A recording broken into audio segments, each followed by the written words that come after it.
Hey, what's up, y'all? Another Uber ride. I just scooped up my man, Rudy. Rudy was telling me he's a teacher, man. You know, I always got mad love for educators, you know, and really the partnership you have with parents. So I ain't say this before. We was just kind of pre-chopping it up. So I got an 11-year-old son and a 15-year-old daughter. So puts you in the mindset, you know, you see where I'm at with it in terms of always trying to find a way to connect with my own kids and be relevant to them and you know, speak their language, you know. So how the year been going? Well, how was, you know, you about a couple days from wrapping it up this year, man? Yeah, we got a couple more days and looking forward to this extended summer. We got like okay. Personally, we have like almost 10 and a half weeks of break, and opposed to last summer we only got like 8. And the reason why that happened because the year before Chicago hosted a Democratic convention, right? And that extended the summer, which meant we started later and we had to end later, and it meant basically a shorter summer vacation last summer for 2025. But now 2026, fast forward. I didn't realize that. Yeah, we got our 2 weeks back, so that's, you know, 2 weeks extra is like, mentally it means a lot, you know. It's a recharge and get ready for the new year. But yeah, I connect really well with these students at my high school. Okay, I was gonna say, what do you teach? Oh, I'm special ed. Special ed, okay. Yeah, so I'm in there, and yeah, I've been at the same school for 8 years, wrapping up 8 years, and yeah, I feel like I connect very well. I mean, like, I work with high functioning, low functioning, autistic students. Yeah, it's been some rough years, but there's been some better years too. Right. But on top of everything, it's all learning experience for both sides, both students and educators. Right. It's a very good learning experience. But I connect well with these kids because they're all around my neighborhood, and also I'm also a DJ too, so I'm like a resident DJ for. I had a feeling you could speak the language a little differently, man, than most. Okay, that's cool. So I think keeping up with the trends that we see online and social media and stuff like that, and I have a good ear for the radio. And I listen to all the hottest like music, all genres. You know, it's very important that we cater to all our communities here, especially in Chicago. Chicago public schools, because it's very diverse. Right. I mean, you got black and brown, and we have a large Ukrainian community too. Right. So we do like trilingual languages at our school. So your nationality, Puerto Rican? Mexican American. Mexican American. Okay, okay. Sorry, I mean to. Oh no, you know, it's all good. Yeah. You know, we're North Side, so I get it. Yeah, I mean. Yeah, I get it a lot anyway. Yeah. Well, you know, I guess I ask in the lane of, you know, at least how, you know, I'm from the South Side, born and raised. You know, we say Chicago is segregated, the most segregated city in the world, right? But I also feel like things maybe have shifted a bit more where we kind of have accepted that, like, diversity, let's say, and now it's becoming maybe, or what's perceived as maybe more inclusive. Would you agree with that, or not so much? I would agree. I lived here I'm originally from Michigan. Outside Detroit, and I moved here back in 2005. So I've been here 21 years this summer. It'll be 21 years coming up this summer.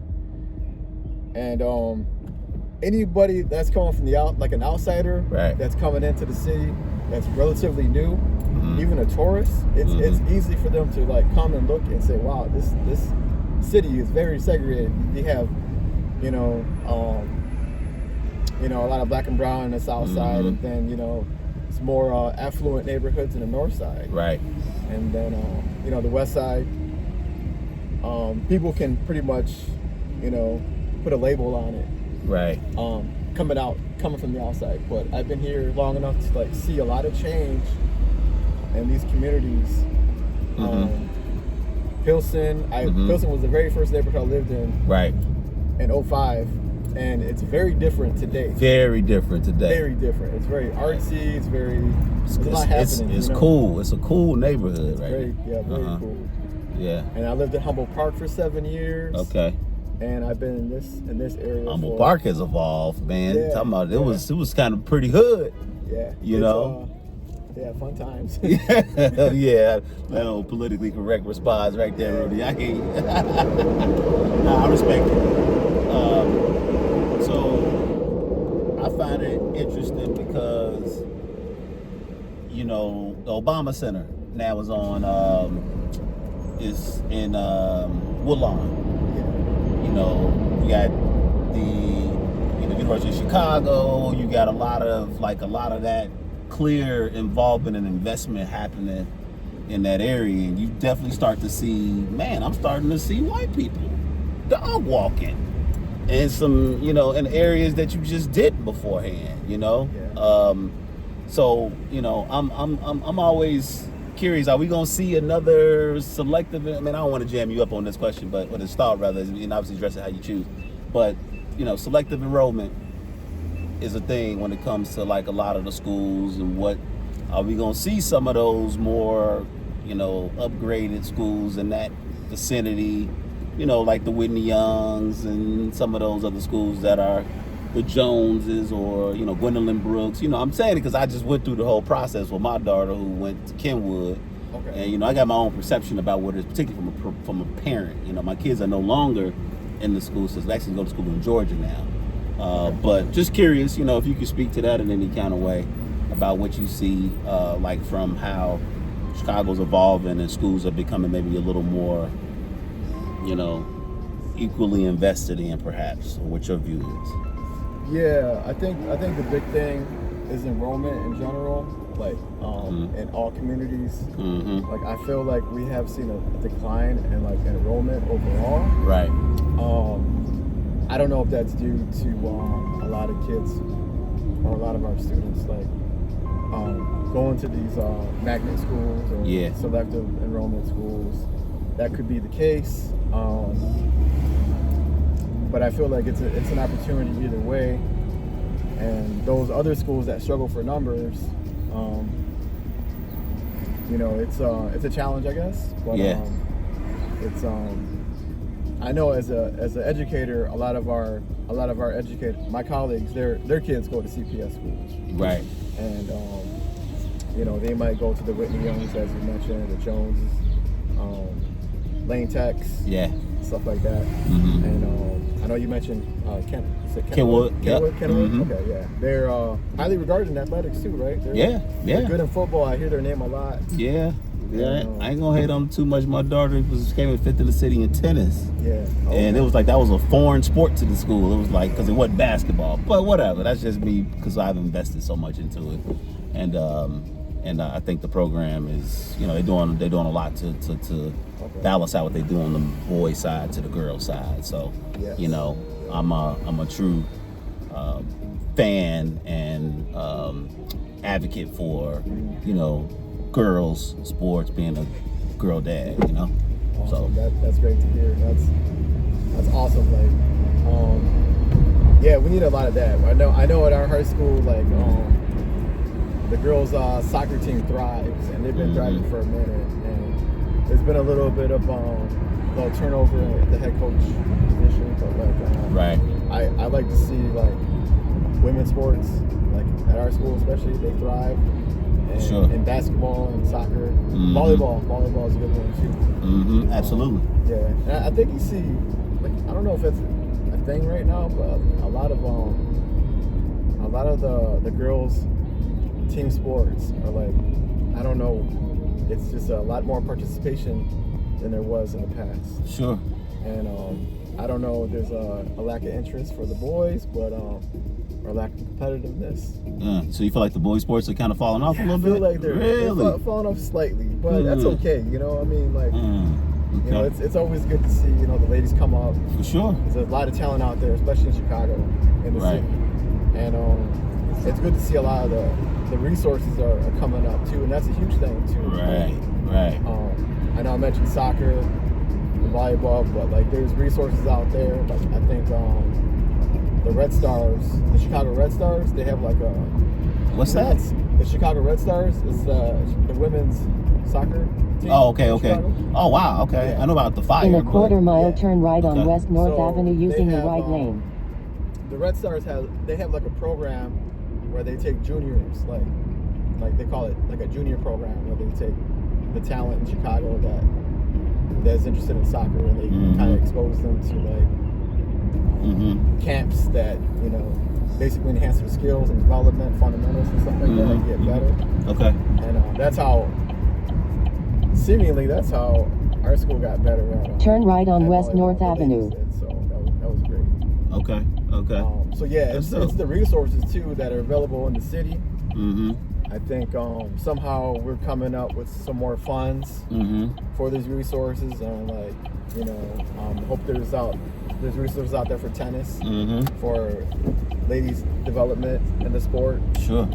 volleyball, soccer, baseball, what have you. Yeah. I don't think that was something that was there 20 years ago when I first moved here. Right. It makes me wonder if, when you look at like movements in like the WNBA and the popularity of that sport and women's basketball trickles down across the board to other sports, because it just seems like, there's still some challenges and everything, but that visibility, and then the celebration Turn left of on North Kedzie Avenue. some of these other athletes, kind of starts to impact, the larger spectrum, Superman. Yeah, it's definitely great to see. There we go. The exposure that's out there, like on TV, social media, and things that go viral, and Right. The stars that are. And I'm speaking of the women, the lady stars that are coming up. Right. Like you mentioned, WNBA. Like it's got a lot more exposure than it has 20 years ago. Right. When it almost died off in class, but there's a lot more big names, and with these big names, they become role models for the younger ladies that are coming up. And I enjoy watching NBA because of competitiveness. Like these ladies on the court, they're aggressive, they Right. fight, not physically, but Right. you see the competition, they're competitive. You see it in their play, the passion, and it's got to light a fire, in a lot of us. And I like competitiveness. I love passion when it comes to sports. I love sports, by the way. So Yeah. Yeah, I like that. I think that might reciprocate with the talent in the city that's coming up. Let me ask you something, Rudy. I just saw something, and I'm just curious to know if you feel like this strategy will have an impact on teens, particularly this summer. So teen takeovers, you're familiar with that, right? Yes. Yes. I saw recently that parents are now going to be held accountable for teens that are, it's either like a $5,000 fine, I think I saw, or parents could, there was some kind of year-long penalty that I saw that was out there. And there've been other, measures that have been kind of proposed and offered to try to like regulate. So I guess one thought is just trying to get your feet on like, what is the core issue that you see, particularly from like, the idea that the teens can come out and just run crazy. And then do you think that this, solve, or this kind of penalty, if you will be effective? This is all right. I got 2 points to this. Okay. And the first one is, I mentioned this earlier. The educators and the students get a longer break this summer, as opposed to last summer. So we probably run a risk of seeing a lot more activity this summer than last summer because of the longer summer we're going to have. But I also just recently had this conversation with my own father this weekend, And we talked about that. It's funny that you bring that up because there's two sides of this as well. And I agree that the parents should be held responsible to a point, but you also have to consider that a lot of these kids come from single families or single parent families, right, where there's only one parent in the house, and that parent cannot monitor and be a provider and do everything. It's a lot easier to say, oh yeah, well, yeah, sure, put a $5,000, fine on them, both parents. But chances are, if both parents are in the picture, they're not the ones that's out there. They're not the ones out there, making the trouble, because as a parent, you always have one disciplinarian and check their own kids. Right. But it's tough because you got a lot of these kids probably come from single parent families. And to put a $5,000 ticket on it, I don't know how effective that's going to be. I mean, without getting too political about this conversation, sure. It's just a tough one. Yeah. I think this is why I say it's great to have more programs in the summertime for sports and we have an art institute too, so it's not just sports. We do things where where it pertains to arts, right, to keep the students involved. Especially in the long summer, that's hot, and there's a lot of potential for things to happen in a city like Chicago. So I can't speak how effective, and I don't think I'm in agreement of that. That price tag you put on a fine. It's kind of crazy. Yeah, I guess I'm in the middle when it comes to feeling like you got to do something. Yeah. You just can't sit on the sideline and just, but how should, a parent respond or a homeowner respond to somebody destroying their stuff or acting recklessly? Where do you go? I mean, most parents would get pissed off if you direct anything to their kid directly. Yeah. So, okay, so you're damned if you do, you're damned if you don't. Yeah. So, I mean, where do you direct, is the word retribution or, just the anger? Yeah. So, anyway. Yeah, I get what you're saying. I mean, if we had those, the technologies out there to catch people, committing the arson or stomping on the cars, breaking windows, right, spray painting. It's kind of like if you see something, say something. Right. And a lot of us carry technology on us, like cell phones and stuff like that. Sure, yeah, hold them accountable to those repairs and the damage done, to other people's property for sure. In a perfect world, if we had, people who were, compliant and, I guess, without being a snitch, but right is right, man. You got to protect Chicago, protect the families, protect each other. Sure. And otherwise, we're enabling it if we don't do anything. So I do hear what you're saying. Yeah. But the $5,000 fines are pretty hefty. Maybe we can make them more. I guess. How should I say it? Just make the the crime equal to the what the damage is. Okay. But hold them accountable nonetheless. Accountable for however amount damage is. Sure. We have kids at the school that they might have a moment and they might punch a window and break it. Well, if you break it, you gotta pay for it. So I feel like that's the society that I felt like we've always lived in. Right.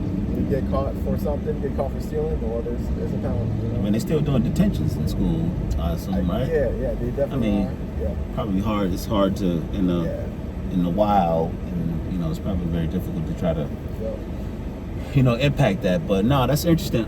So you're a DJ though. Yeah. Maybe popped up in my head about. Would you mind sharing your on social media? With your DJ platform? Oh yeah. Is that something you want to you looking for more gigs or what?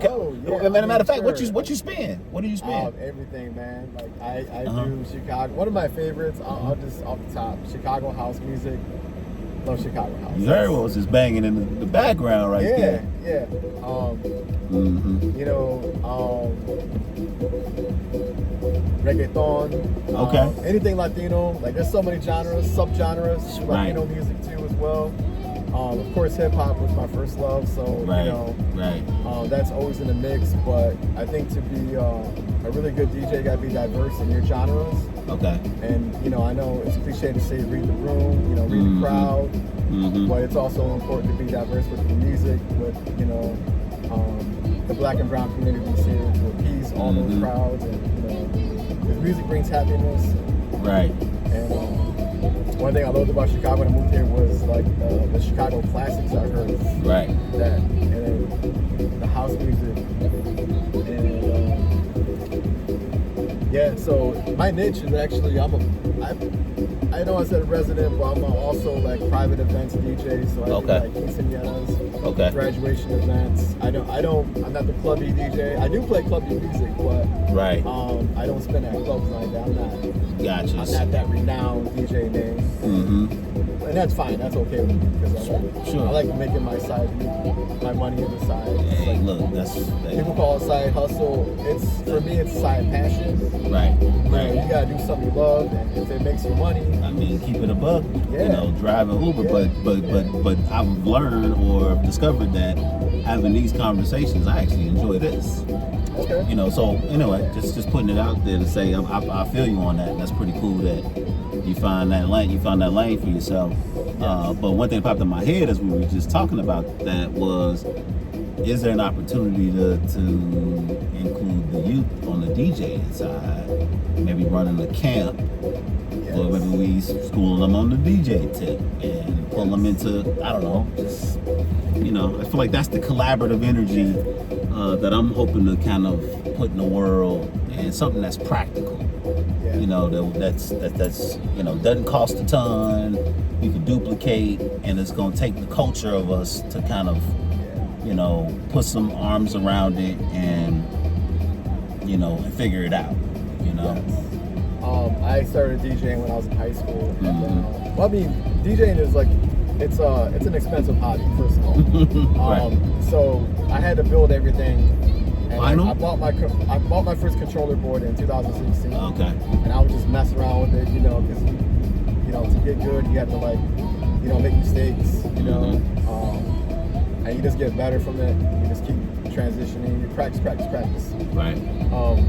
But fast forward to 2020, when the pandemic hit, there wasn't a lot to do. So that's when I just, you know what, I'm going to get into this thing, you know, almost full time, you know, for myself. Oh, wow. And that's when I started buying more equipment, like speakers, subs, and like microphones and everything that goes along with it. DJ stands, lights. It's all cost money, man. I felt like I put thousands of dollars, like in the past 6 years. I'm sure you did. Into the craft.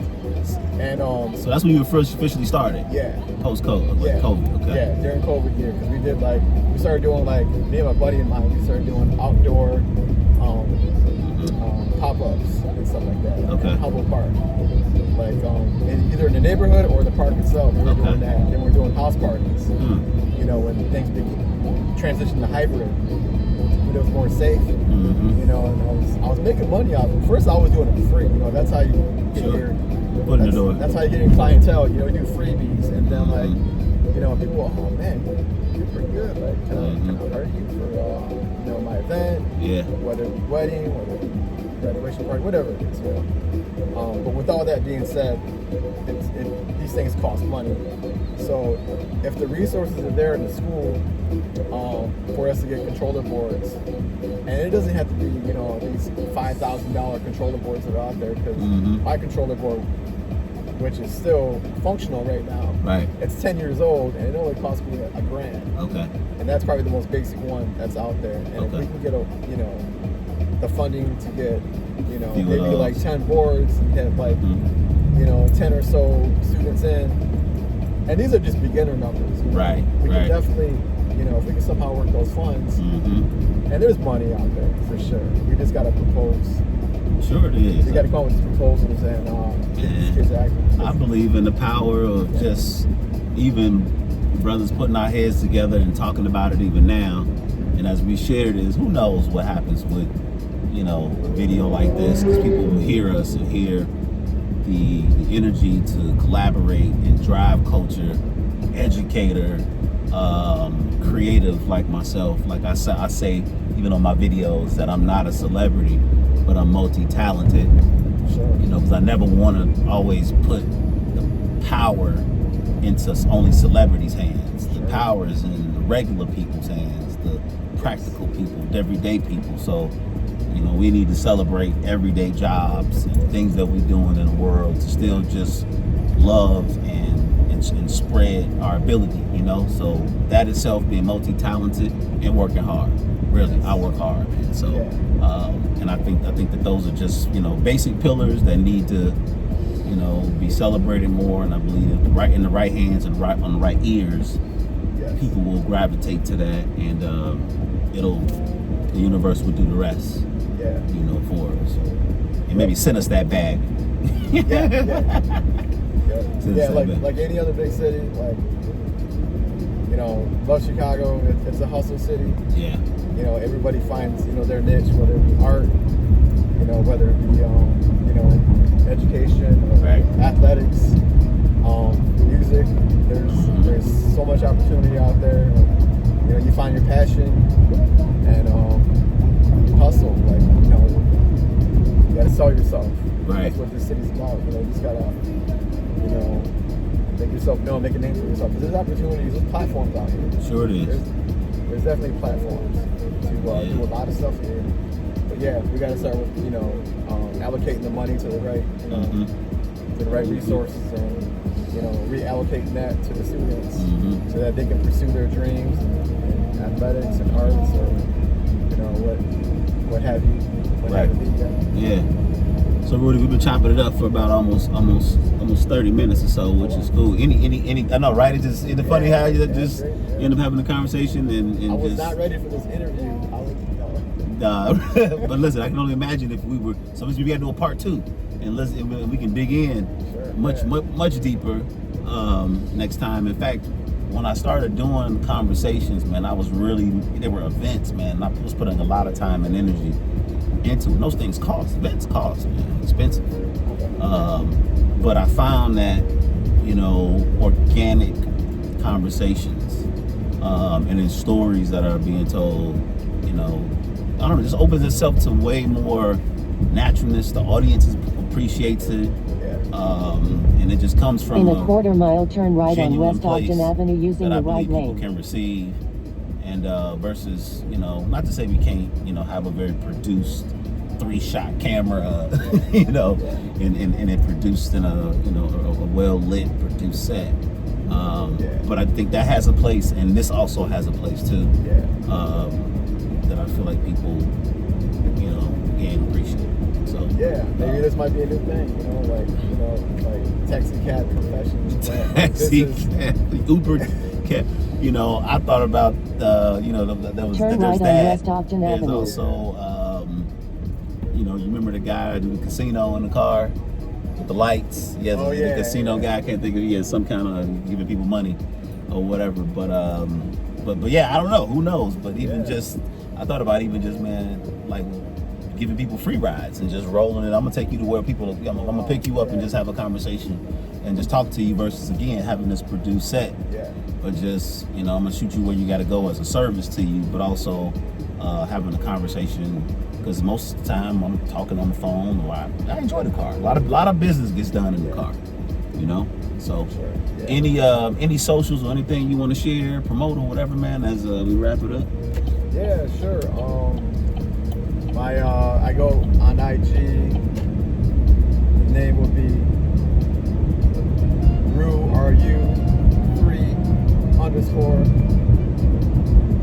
_Nacion, NACION. So that's DJ RU3 _ Nacion, NACION on Instagram, IG. Love, man. Hey, man, I appreciate you Thank you, man. doing that, man. Love. at The Culture and Collabs on Instagram and on TikTok. Another one.